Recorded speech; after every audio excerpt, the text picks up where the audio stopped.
और बुलेटिन की शुरुआत करेंगे बड़ी खबर के साथ। शिमला नगर निगम चुनाव के हवाले से बड़ी खबर है। शिमला चुनाव में बीजेपी पर बागी भारी पड़ सकते हैं। बीजेपी के 5 बागियों ने वापस नाम नहीं लिए हैं। बागी खेल बना भी देते हैं और खेल बिगाड़ भी देते हैं। तो शिमला नगर निगम चुनाव में बीजेपी पर ये बागी की तलवार लटक रही है। ना सिर्फ बीजेपी पर बागियों की तलवार लटक रही है, बल्कि कांग्रेस के 2 बागियों ने भी वापस अपना नाम नहीं लिया है। तो ये मौजूदा जो उम्मीदवार बनाए गए हैं वार्ड के, उनकी मुश्किलें बढ़ा सकते हैं, उनकी मुश्किलों में इजाफा कर सकते हैं। नाम वापसी के बाद कुल 102 उम्मीदवार मैदान में हैं। आपके 22, सीपीआईएम के 4 और 9 निर्दलीय चुनावी मैदान में उम्मीदवार मौजूद हैं। तो इस वक्त की बड़ी खबर आपको दे रहे हैं। शिमला नगर निगम चुनाव को लेकर आज का दिन काफी अहम था। नजरें जुटी हुई थी, गड़ी हुई थी, बनी हुई थी कि जो बागी हैं वो नाम वापस अपना लेंगे कि नहीं, क्योंकि नामांकन के तौर पर आज का दिन काफी अहम था। और अब ये खबर आ रही है कि अभी तक भारतीय जनता पार्टी के 5 बागियों ने वापस नाम नहीं लिए हैं और कांग्रेस के 2 बागियों ने वापस नाम नहीं लिया। हमारे साथ हमारे संवाददाता राजेंद्र जुड़ रहे हैं इस खबर पर ज्यादा जानकारी के साथ। बागी खेल बिगाड़ देते हैं, हम सभी को पता है। राजेंद्र, अभी 5 बागियों के हवाले से जो खबर आ रही है वो बीजेपी के हैं जो नाम वापस नहीं लिए हैं, वही कांग्रेस के 2 बागी हैं जो नाम वापस नहीं लिए हैं। ये कौन कौन से वार्ड के बागी हैं जिन्होंने नाम वापस नहीं लिया और कितनी बड़ी मुश्किल ये खड़ा कर सकते हैं पार्टी के लिए? बिल्कुल सना, भाजपा के लिए बड़ी मुश्किलें ज़रूर खड़ी हो गई हैं, क्योंकि भाजपा सिर्फ एक बागी को मनाने में सफल हुई है जो टूटू से हैं, जिन्होंने अपना नाम भाजपा के समर्थन में वापस ले लिया है। लेकिन कांग्रेस ने 4 बागियों को आज मनाया। कुल 5 बागियों के आज नाम वापसी हुई। निर्दलीय उम्मीदवार हम कह सकते हैं, 5 निर्दलीय उम्मीदवारों ने नाम वापस लिए। कांग्रेस के लिए सिर्फ 2 वार्ड हैं, कृष्णा नगर और विकास नगर, जहाँ पर बागी कांग्रेस के खड़े हुए हैं। बाकी सभी बागियों को कांग्रेस की तरफ से मना लिया गया है और बैठक अब, क्योंकि तस्वीर अब नगर निगम की साफ हो चुकी है और बैठक लगातार जारी है प्रदेश सचिवालय में। नेता कांग्रेस प्रदेश अध्यक्ष जी, तो बैठक भी चल रही है। राजेंद्र जैसा कि हमारे साथ जुड़कर दिखा रहे हैं, उनसे हम एक बार फिर से जुड़ने की कोशिश करेंगे। बहरहाल आपको बता दें कि कांग्रेस किसी हद तक बागियों को मनाने में कामयाब होती हुई दिखाई दे रही है, लेकिन बीजेपी की मुश्किलें जो हैं वो बढ़ती हुई नजर आ रही है, क्योंकि भारतीय जनता पार्टी के 5 बागियों ने अपना नाम वापस नहीं लिया है। उधर बैठकों का दौर जारी है कि किस तरह से बैठक करके इन तमाम बागियों को जिन्हें सीट नहीं या उम्मीदवार नहीं बनाए जाने पर उन्होंने निर्दलीय चुनाव लड़ने का फैसला किया है, तो पार्टी उन्हें मनाने की कोशिशों में मसरूफ नजर आ रही है। लेकिन सिर्फ आज का दिन है, देखना ये होगा कि भारतीय जनता पार्टी के 5 बागी मानते हैं या नहीं मानते। राजेंद्र का रुख एक बार फिर से करेंगे, उनसे हम जुड़ने की कोशिश करेंगे कि इस वक्त जो बैठकें चल रही हैं, क्या बीजेपी की भी बैठक चल रही है? कांग्रेस की बैठक के हवाले से वो बता रहे थे कि कांग्रेस के कई नेता के बारे में भी बागी होने की खबर आ रही थी कि 5 इनकी तादाद है, इनकी संख्या है, जिसमें से 3 को मना लिया गया, 3 से 4 को मना लिया गया है। वहीं 2 बागी अभी कांग्रेस के हैं जो नहीं मना पाए गए हैं पार्टी की तरफ से। नाम वापसी के बाद आपको बता दें कुल 102 उम्मीदवार मैदान में हैं, जिसमें आम आदमी पार्टी के 22, आम आदमी पार्टी कई रियासतों में, कई राज्यों में अपनी एंट्री कर रही है। इसी तरह से हिमाचल प्रदेश में भी आम आदमी पार्टी ने इस शिमला नगर निगम चुनाव में भी अपने 22 उम्मीदवार उतारे हैं मैदान में। तो वहीं सीपीआईएम ने 4 उम्मीदवारों को इस मैदान में उतारा है शिमला नगर निगम चुनाव के। तो वहीं 9 इंडिपेंडेंट उम्मीदवार उतारे गए हैं, 9 निर्दलीय आजाद उम्मीदवार चुनावी मैदान में हैं। तो इतने सारे उम्मीदवार पहले से ही है दूसरी पार्टियों के, जिसमें सीपीआईएम, आपके और साथ ही साथ इंडिपेंडेंट कैंडिडेट। उसके अलावा जो अहम परेशानी होती है वो बागियों के हवाले से होती है कि एक तो मद्दे मुकाबिल जो कैंडिडेट होता है उससे तो लड़ाई होती ही है। अगर एक ही पार्टी के 2-2 कैंडिडेट लड़ जाए, आमने सामने खड़े हो जाएं, तो ये राजनीतिक दलों के लिए बड़ा मुश्किल भरा वक्त होता है और ऐसे में वोट कट जाते हैं। अब देखना ये होगा कि बीजेपी के 5 बागी जो वापस नाम अभी तक उन्होंने नहीं लिया है, क्या वो वापस नाम लेते हैं या फिर पार्टी उन्हें मना पाती है, नहीं मना पाती। इसी तरह से कांग्रेस के 2 बागियों ने नाम वापस नहीं लिया है, इनकी तादाद भी ज्यादा थी।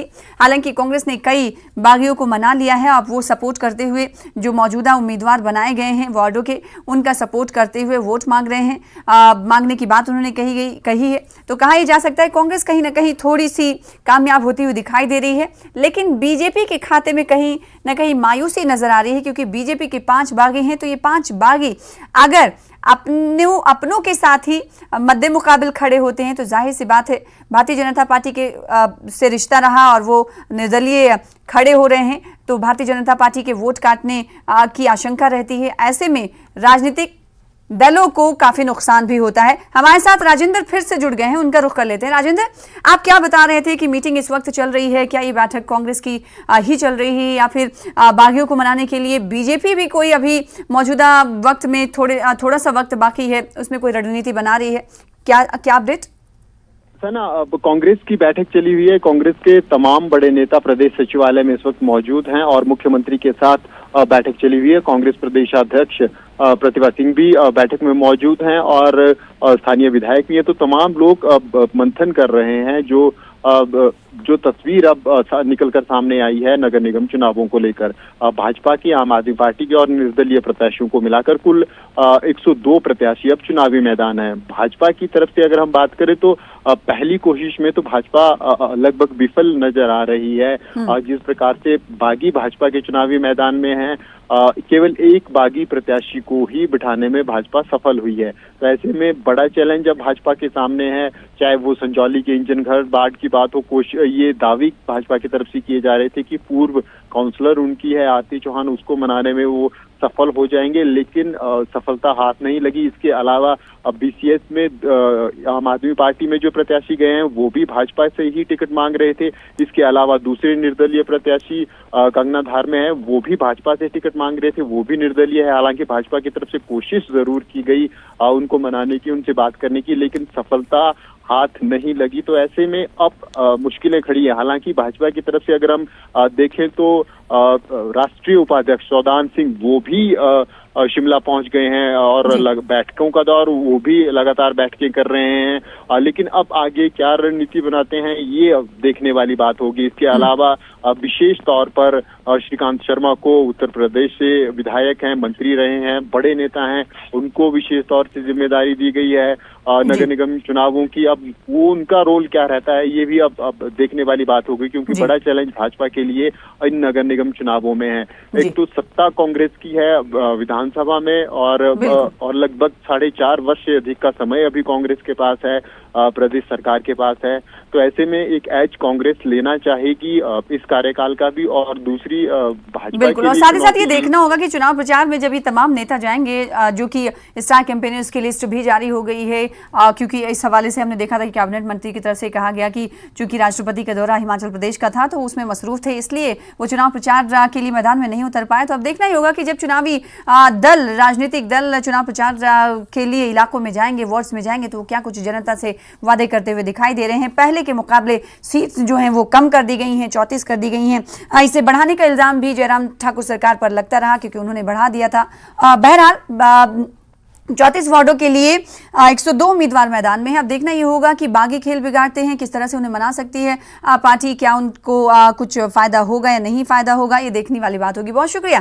बैठकों का दौर भी जारी है शिमला में, जैसा कि राजेंद्र ने बताया। आगे बढ़ लेते हैं। शिमला नगर निगम से ही जुड़ी हुई खबर है कि बीजेपी और कांग्रेस दोनों को बागियों का डर सताने लगा। जैसे कि हमने आपको बताया, आज नाम वापस लेने का आखिरी दिन है, जिसमें बीजेपी को बहुत मुश्किल के बाद एक बागी को मनाने में कामयाबी मिली है। जैसा कि हमारे संवाददाता राजेंद्र ने आपसे कुछ देर पहले बताया था कि सिर्फ एक ही बीजेपी के बागी उम्मीदवार को बीजेपी ने मना पाया है। वार्ड नंबर 622 से पार्टी की नेता वंदना ठाकुर ने अपना नामांकन वापस लिया। उन्हें मनाने के लिए बीजेपी के प्रदेश उपाध्यक्ष रत्न पास सिंह पहुंचे और वंदना ठाकुर ने कहा कि मैंने पार्टी की नीतियों पर भरोसा जताते हुए नाम वापस लिया है और अब पार्टी के उम्मीदवार मीनाक्षी गोयल को जिताने के लिए काम करूंगी। तो ये भारतीय जनता पार्टी की एक उम्मीदवार है, जिन्हें आप तस्वीर में देख सकते हैं। इन्हें भारतीय जनता पार्टी मनाने में कामयाब हुई है। मेरा नमस्कार। मैंने बीजेपी के समर्थन में आज अपना नामांकन वापस लिया है और एक बात मैं स्पष्ट रूप से कहना चाहूँगी कि बीजेपी हमेशा से हमारा परिवार रही है।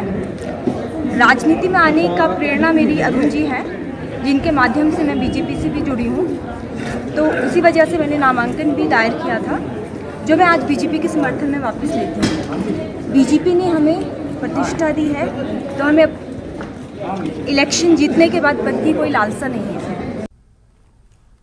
तो नाम वापस लेने का आखिरी दिन है और अब कुछ ही मिनट बाकी हैं कि नाम वापस लिए जा सकते हैं। उसके बाद बागियों की परेशानी को झेलना पड़ेगा राजनीतिक दलों को। बेशक बीजेपी वंदना ठाकुर को मनाने में कामयाब रही, लेकिन कांग्रेस की लाख कोशिश के बाद भी पूर्व मेयर सोहन लाल ने नामांकन वापस नहीं लिया, जो कांग्रेस के लिए बड़ा झटका है और चुनौती भी है। हालांकि कांग्रेस का कहना है कि जनता पार्टी का सिंबल देखकर वोट देगी। इस बार आपको बता दें कि हिमाचल प्रदेश में शिमला नगर निगम चुनाव पार्टी सिंबल पर हो रहे हैं। नहीं, देखिए, अब 34 सीटों पे चुनाव हो रहा है। अब आप खुद इस बात को मान रहे हैं कि एक जगह जो है कांग्रेस के बागी, जो पूर्व में मेयर रहे हैं सोहन लाल जी, कृष्णा नगर वार्ड से बागी के तौर पे खड़े हैं। मैं समझता हूं कि लोग कांग्रेस पार्टी को शिमला नगर निगम में मौका देने जा रहे हैं, और ये जो चुनाव है ये पार्टी सिंबल पे हो रहा है। तो इंडिपेंडेंट के लिए कितना स्कोप होगा ये बहुत मुश्किल है। और शिमला की जनता समझदार है, पूरे प्रदेश के लोग यहाँ रहते हैं। अभी कांग्रेस पार्टी की सरकार बनी है प्रदेश में, और निश्चित तौर पे नगर निगम को भी लोग चाहते हैं कि सरकार के साथ बने, डबल इंजन वाली बात हो जाए, तो विकास जो पिछड़ा था शिमला में, जो समस्याएं थी लोगों की, उससे निजात पाने के लिए शिमला की जनता कांग्रेस पार्टी को ही समर्थन करे। ठीक है, क्या सोलन नगर निगम और परवाड़ू नगर परिषद में कांग्रेस पार्षदों के बीच गुटबाजी का मामला सामने आया है, जिसके बाद पार्टी ने विवाद सुलझाने के लिए एक कमेटी बनाई है। कमेटी में सीपीएस संजय अवस्थी का भी नाम है। पार्टी पार्षदों के बीच आपसी विवाद पर अवस्थी ने कहा कि बातचीत के जरिए मसला सुलझा लिया जाएगा। उन्होंने ये दावा भी किया कि शिमला नगर निगम चुनाव में कांग्रेस की ही जीत होगी। कोई ऐसा गंभीर मामला नहीं है, और ये परिवार में अक्सर विचारों का मतभेद रहता है, और चर्चा किसी बात पे यदि होती है, किसी मुद्दे को लेकर चर्चा होती है, तो अलग अलग मनोभाव जो है प्रकट होते हैं, और विचारों में मतभेद हो सकता है। मन का भेद कोई नहीं है, और जल्दी ही बैठक करके, और आपने देखा यहाँ सभी लोग हैं, और जल्दी ही जो है ये कोई भी बात अगर किसी के मन में रहती है तो उसको सुलझा लिया जाएगा। बिलासपुर के घुमारवी में इंटेक कार्यकर्ताओं ने सुक्खू सरकार के खिलाफ जोरदार प्रदर्शन किया। कार्यकर्ताओं ने दकड़ी चौक से रैली निकाली और नारेबाजी करते हुए एसडीएम कार्यालय तक पहुंचे, जहां एसडीएम को सीएम के नाम का ज्ञापन सौंपा गया। इंटेक नेताओं का कहना था कि प्रदेश में मजदूरों का शोषण हो रहा है। सुक्खू सरकार के सत्ता में आने के बाद मजदूरों के रजिस्ट्रेशन बंद कर दिए गए हैं। मजदूरों को सभी समय पर मजदूरी नहीं मिल रही है, साथ ही मजदूरों को उनसे जुड़ी योजनाओं का लाभ भी नहीं मिल रहा है। बीजेपी गवर्नमेंट ने जाते जाते एक सर्कुलर कर दिया, आदेश दिया, जो मनरेगा के काम करते हैं इनके जो क्लेम नहीं दिए जा रहे हैं, और उनकी नई रजिस्ट्रेशन भी बंद करके जो रजिस्ट्रेशन ऑफ क्लेम कांग्रेस सरकार के अंदर, वीरभद्र सरकार के अंदर मिले थे, उनको इन्होंने खत्म कर दिया। जिस प्रकार किसानों के साथ धक्का किया, जिस पर सरकार मजदूरों के साथ 44 लेबर को खत्म कर दी, 44, इस प्रकार turn by turn, day by day कोई ना कोई ये मोदी सरकार की सरकारें हैं, मोदी सरकार जो उसकी सरकारें जो है लगातार मजदूर खिलाफ जा रही हैं। ये रैली हमारा पहला आज धरने का पहला दिन था। पूरे लगभग जब तक हमारी डिमांड नहीं मांगी जाती, हम धर से प्रदर्शन जरूर जारी रहेंगे। शिमला के राजीव भवन में असंगठित कामगार एवं कर्मचारी कांग्रेस की बैठक हुई। बैठक में असंगठित कामगार कांग्रेस के राष्ट्रीय अध्यक्ष उदित राज और कांग्रेस के प्रदेश अध्यक्ष प्रतिभा सिंह मौजूद रहीं। उदित राज ने कहा कि कांग्रेस कामगारों को संगठित करने का प्रयास कर रही है। वहीं प्रतिभा सिंह ने कहा कि सुक्खू सरकार भी कामगारों को लेकर गंभीर है और काम कर रही है। भारत सरकार खुद 39 करोड़ अनऑर्गेनाइज्ड वर्कर्स को रिकॉग्नाइज करती है, और करीब 30 करोड़ अनऑर्गेनाइज्ड वर्कर्स, असंगठित कामगार ई श्रम पोर्टल पर रजिस्ट्रेशन कर चुके हैं। तो अगर देश में 96 करोड़ मतदाता हैं, तो करीब 45 करोड़ असंगठित कामगार हैं, चाहे वेंडर्स, रेड़ी पटरी वाले हैं, सब्जी वाले हैं, छोटा व्यापारी हो, नरेगा में जो कार्य हैं कर रहे हैं, मजदूर है, पोर्टल में जो कॉन्ट्रैक्चुअल लेबर है, या इंडस्ट्रीज के अंदर है, निर्माण क्षेत्र में है, इनकी संख्या बहुत भारी है। इनके लिए तमाम सारी स्कीमें हैं। ऐसा ना थोड़ा बहुत इनसे इंटरेक्ट करना बहुत आवश्यक था। बहुत टाइम हो गया था हम समय नहीं दे पा रहे थे, तो अब हमने इनको बुलाया है, बैठ के इनसे बात करेंगे। हमें खुशी है कि हमारे अध्यक्ष दिल्ली से आए हैं, तो ये भी इस मीटिंग में भाग लेंगे और निर्देश देंगे ताकि सभी अपना अपना कार्य शुरू करें और फील्ड में काम करें। तो हिमाचल के कॉन्टेक्स्ट में किस तरह से इम्पोर्टेंट समझती है मैम, यहाँ के जो असंगठित कामगार संगठन है उन्हें योजनाएं उन्हीं योजनाओं के बारे में हमने डिस्कशन करना है और वो लाभ उनको जो मिलना चाहिए उसके लिए हम लड़ाई लड़ेंगे और वो लाभ उनको अवश्य दिया जाएगा। सोलन के कोटरू करासा गांव में एएसआई विनोद भागटा का राजकीय सम्मान के साथ अंतिम संस्कार किया गया। गुरुवार को सोलन के न्यू सर्किट हाउस की 4थी मंजिल से गिरने से उनकी मौत हो गई थी। एएसआई विनोद भागटा राष्ट्रपति की सुरक्षा ड्यूटी में तैनात थे और सर्किट हाउस के एक भवन में सुरक्षा जांच के लिए पहुंचे थे। उसी दौरान हादसा हुआ। उनका पार्थिव शरीर आज उनके गांव कोटरू करासा पहुंचा, जहां पूरे राजकीय सम्मान के साथ उनका अंतिम संस्कार किया गया।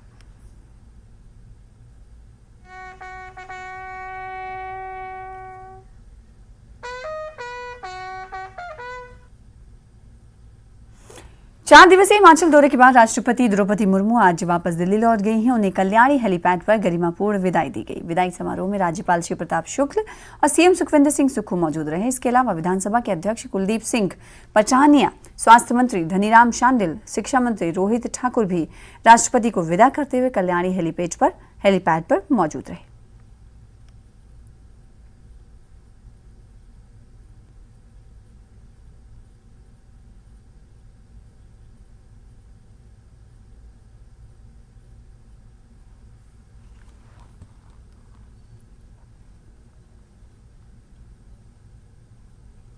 शिमला में आसमानी बिजली गिरने से 2 मंजिला इमारत जलकर राख हो गई है।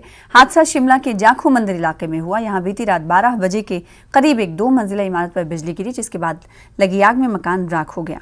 गनीमत ये रही कि हादसे के वक्त घर में कोई मौजूद नहीं था।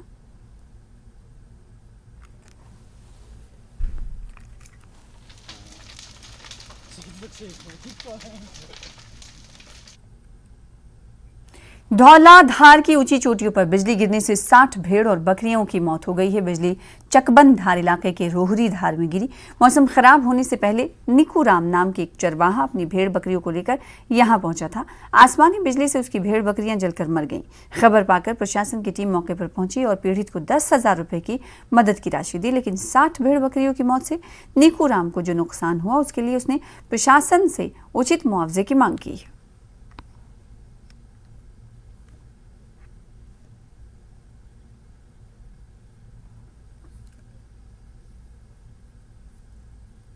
नालागढ़ में 5 साल के एक मासूम से रेप का मामला सामने आया है। रेप का आरोपी भी नाबालिग है, जिसे हिरासत में लेकर पुलिस ने बाल सुधार गृह भेज दिया है। पुलिस के मुताबिक बच्चे के माता पिता काम पर गए थे। उसी दौरान पड़ोस में रहने वाले युवक ने वारदात को अंजाम दिया। घर लौटने पर माता पिता को वारदात की जानकारी हुई तो उन्होंने पुलिस में मामला दर्ज कराया। चूंकि आरोपी नाबालिग है, इसलिए उसे बाल सुधार गृह भेजा गया है। माइनर है बच्चा, उसके साथ कुछ शारीरिक एट्रॉसिटी हुई है, तो तुरंत पुलिस टीम पे पहुंचे और बच्ची को पहले मेडिकल हेल्प के लिए लेके गए एंड मेडिकल हेल्प के बाद बच्ची को पेरेंट्स को दिया। एंड अभी इसमें केस रजिस्टर्ड है 6 पॉक्सो एक्ट एंड 376 IPC में, महिला पुलिस स्टेशन में। एंड जो माइनर एक्यूज्ड हैं उनको बाल गृह सुधार गृह में भेज दिया गया। के भुंतर में सड़क धंसने से लोगों को अपने घरों पर मलबा गिरने का डर सता रहा है। यहाँ के भुईन पंचायत इलाके में 4 लेन सड़क का कई जगहों पर किनारे से धंस गई है।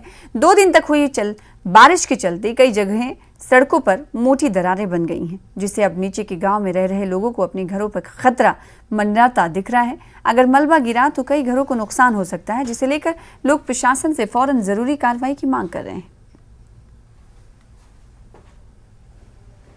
यहाँ पर जो NHAI वालों ने जो काम किया है बहुत ही घटिया स्तर पे किया है। नंबर पहला तो इन्होंने ये रोड डाइवर्शन करके यहाँ से हमारे को आफत डाल दी है। ये रोड पूरा का पूरा जो जहाँ हम खड़े हैं जो रोड बैठ रहा है, यहाँ से ये रोड 40 मीटर पीछे से जाना था और इन्होंने अपनी मर्जी से अपने हिसाब से इस रोड को डाइवर्शन किया है। और जब से डाइवर्शन किया है उसके बाद ये रोड पूरा बैठ रहा है। यहाँ पर हमारे जो 10-15 मकान हैं उनके लिए बहुत खतरा हो गया है। वहाँ से वो दीवार बैठ रही है, नीचे मेरा मकान है, हमारी सुनाई कोई नहीं करता है। हमने पहले से जब से 4 लेन जा रही थी जी, उस टाइम से ही बोला हमने कि हमारे मकान को खतरा है, खतरा, इस मकान को लगा दो। हमारी किसी ने नहीं सुनी जी। बोला जी लिख के दिया, सब कुछ एप्लीकेशन भी है मेरे पास। और उन्होंने बोले 4 लेन ट्रैक से बाहर है। अब देखो अब तो गिरने वाला, हम पूरी रात सोए नहीं जी हैं। मंडी के सुंदरनगर परिषद ने बीबीएमबी प्रबंधन पर गंभीर आरोप लगाए हैं। आरोप है कि बीबीएमबी प्रबंधन को कूड़ा निष्पादन के लिए नगर परिषद को 2 करोड़ 30 लाख रुपए देने हैं, लेकिन बीबीएमबी भुगतान नहीं कर रहा है। ऐसे में अब नगर परिषद ने बीबीएमबी के खिलाफ सख्त कार्रवाई और जुर्माने का प्रस्ताव पारित किया है। सभी पार्षदों की बैठक में ये फैसला भी हुआ कि एनजीटी से भी बीबीएमबी की शिकायत की जाएगी। अब आगामी वर्ष का एक बजट बनना है, तो उस बजट को लोगों के बीच में ही बनाया जाए, इसलिए एक वार्ड सभा का प्रावधान है जो हमारा म्युनिसिपल एक्ट है। उसके तहत सभी वार्डों में जो लोगों द्वारा सुझाव आएंगे और किस तरह से कार्य किए जाएंगे, इसके लिए ग्राम सभाओं का आयोजन किया जाएगा। अभी आने वाले रविवार में ही जो हमारे 2-3 वार्ड है वहाँ पे ग्राम सभाओं का आयोजन किया जा रहा है। इसके साथ बीबीएमबी में जो कूड़ा इत्यादि का उनका जो प्रबंधन है, उनके सारे कूड़े का निदान जो है वो एमसी सुंदरनगर द्वारा किया जाता है। तो एमसी सुंदरनगर ने उन्हें जो बिल है वो बिल का भुगतान वो नहीं कर रहे हैं। तो इस बारे चर्चा परिचर्चा की गई कि उनके साथ। फिलहाल इसी के साथ अपना हिमाचल में इतना ही। प्रदेश की तमाम खबरें देखते रहिए हमारे साथ जुड़कर। नमस्कार, दीजिए इजाजत। नमस्कार।